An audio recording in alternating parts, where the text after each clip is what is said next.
Kami mahasiswa Siang Campuni Dumai jurusan Administrasi Negara 7A akan mempresentasikan tugas dari Bapak Ardiansyah MSOCSC tentang value for money. Saya Siskawati Ayu Andira, Saya Eti Purwati. Saya Firda Sapitri. Saya Putri Suyatmi. Saya Nindar Minggula.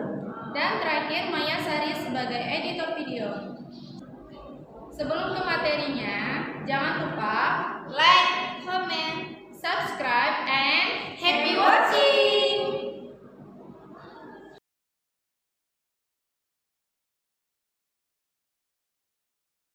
Sejarah value for money.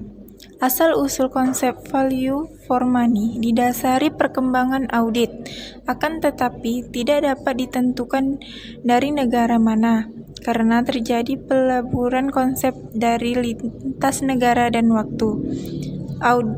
Bukti audit internal sudah dilakukan pada praktik yang mirip dengan manajemen di masa lalu. Diperkirakan telah dijalankan oleh tokoh dan pemikiran klasik Romawi seperti Aristophanes, Julius Caesar, dan Cicero.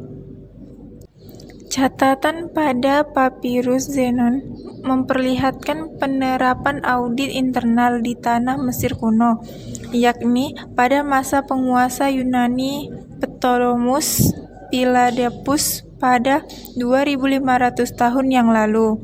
Audit pada zaman-zaman awal ini dapat banyak hal memiliki ruang lingkup yang mirip dengan auditor internal modern, karena mencakup pemeriksaan atau kebenaran catatan akuntansi dan mengevaluasi kesesuaian aktivitas yang tercermin dalam membukukan yang menentukan pada peningkatan kendali manajemen atau aktivitas organisasi.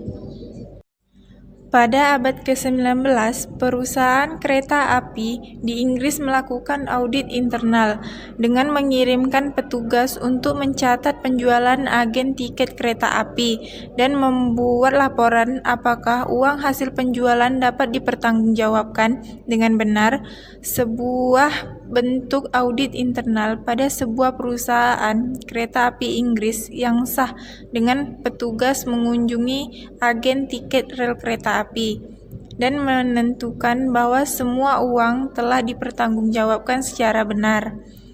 Berdasarkan hasil tersebut, dapat dikatakan audit internal lebih dahulu diterapkan daripada audit eksternal.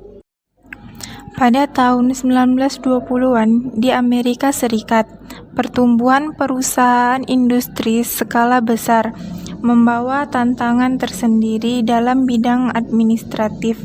Manajer untuk perusahaan besar perlu mengemuka suatu sistem kontrol agar dapat memahami, menggunakan, dan mengontrol aset perusahaan. Perusahaan membutuhkan pengendalian internal yang mempekerjakan ribuan orang dan melakukan observasi secara luas yang sangat memungkinkan terjadinya penyimpanan dan pencatatan akuntansi yang tidak benar. Pertumbuhan volume bisnis dan transaksi memiliki konsekuensi meningkatnya layanan akuntan publik untuk bisnis. Layanan akuntan publik diperlukan untuk keperluan audit sebagai salah satu bentuk pengendalian perusahaan. Tahun 1941, terjadi lonjakan besar dalam perkembangan audit internal ketika dua peristiwa penting terjadi. Pertama, penerbitan buku besar tentang subjek auditing internal karya Victor Z. Brink. Kedua, bergabungnya 24 orang yang membentuk Institute of Internal Auditor.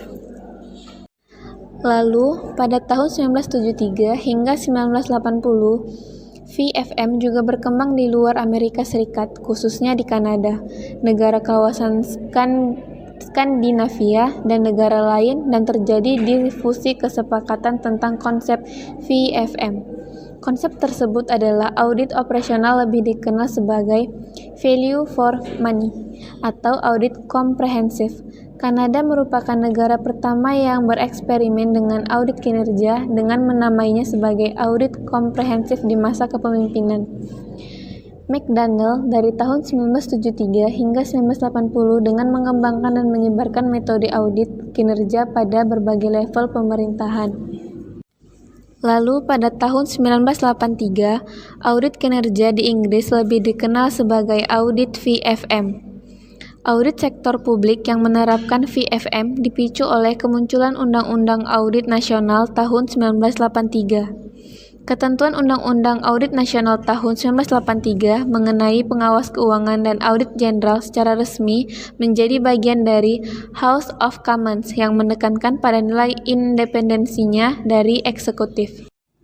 Sekarang, konsep dan respon atas VFM mendorong profesi audit internal mengalami perkembangan positif selama 5 tahun terakhir.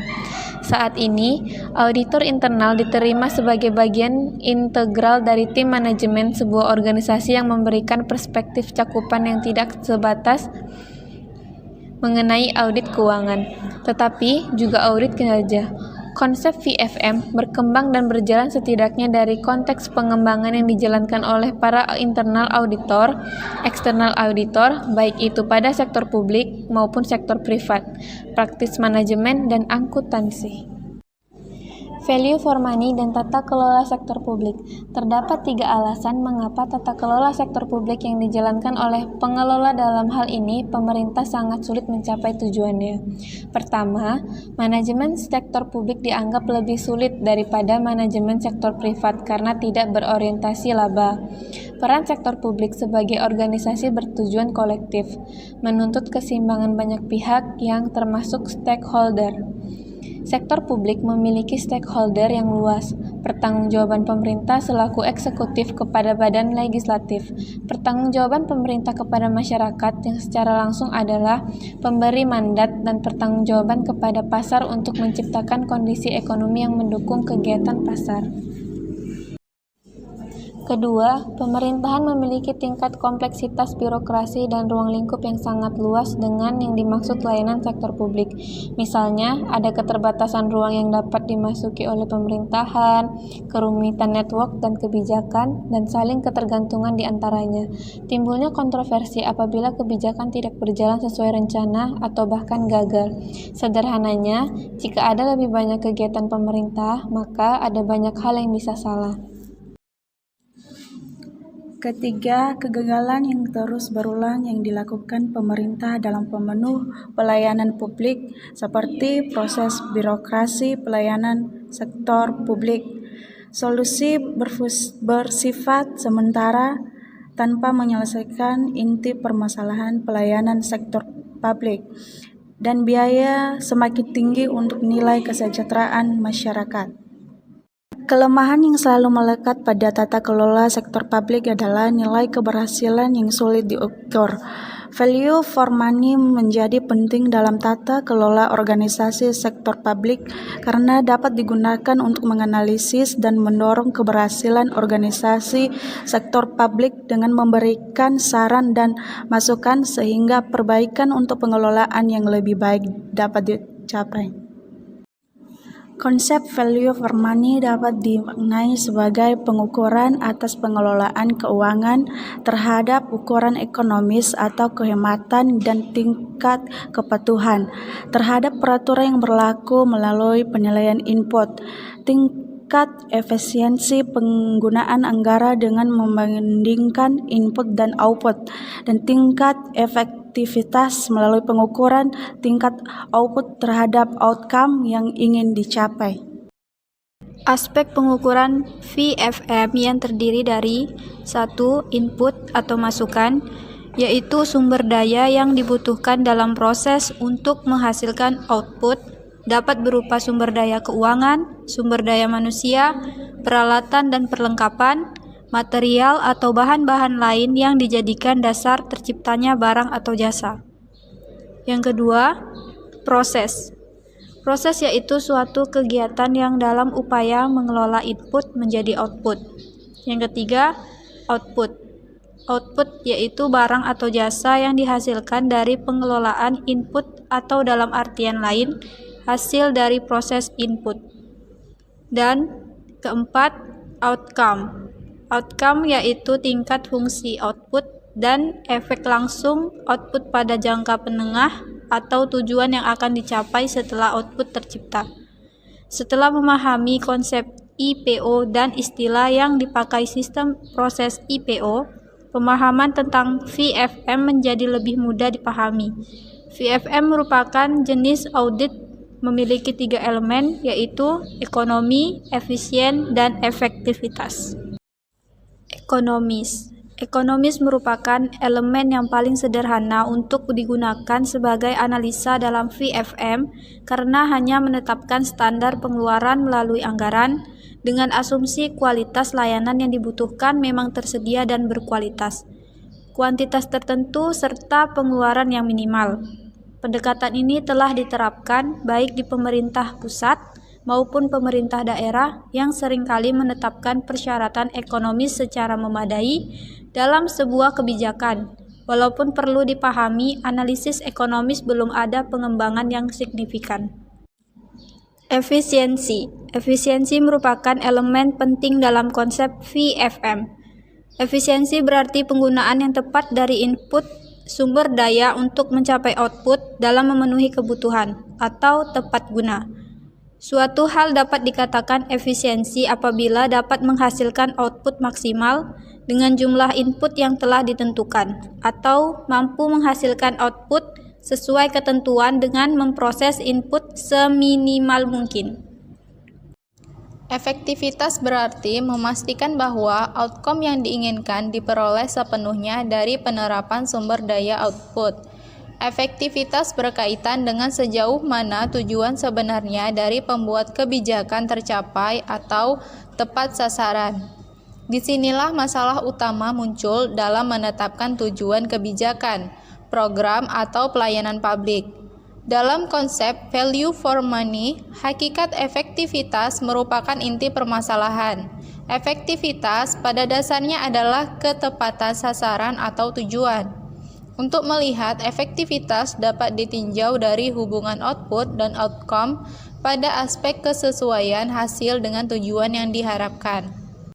EQT dalam konsep value for money menjelaskan prinsip bahwa setiap orang harus dapat menggunakan hak-hak sipil mereka, misalnya kebebasan berekspresi, akses ke informasi, kebebasan berserikat, kebebasan memilih, kesetaraan gender, dan hak-hak politik dan sosial mereka, misalnya kesehatan, pendidikan, perumahan, dan keamanan. EQT adalah situasi di mana semua orang diperlakukan sama. Kebijakan publik yang berisi perlindungan dan pembangunan sosial memainkan peran kunci dalam membangun EQT. Masalah EQT juga dapat diperlakukan sebagai topik tambahan dalam audit kinerja. Pemeriksaan EQT meliputi kesetaraan akses ke layanan, dampak distribusi, dan dampak pada disparitas regional. Ethics atau etika memainkan peran penting dalam manajemen semua perusahaan, termasuk administrasi publik. Iklim etika yang baik memberikan semangat kerja yang positif, penyelesaian masalah, dan lingkungan kerja yang damai.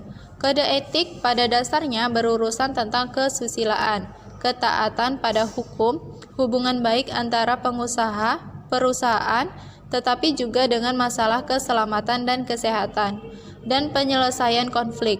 Oleh karena itu, pengelolaan keuangan dalam administrasi publik tidak dapat hanya dilihat dari aspek ekonomi saja, namun perlu memperhatikan semua aspek keuangan dan non-keuangan.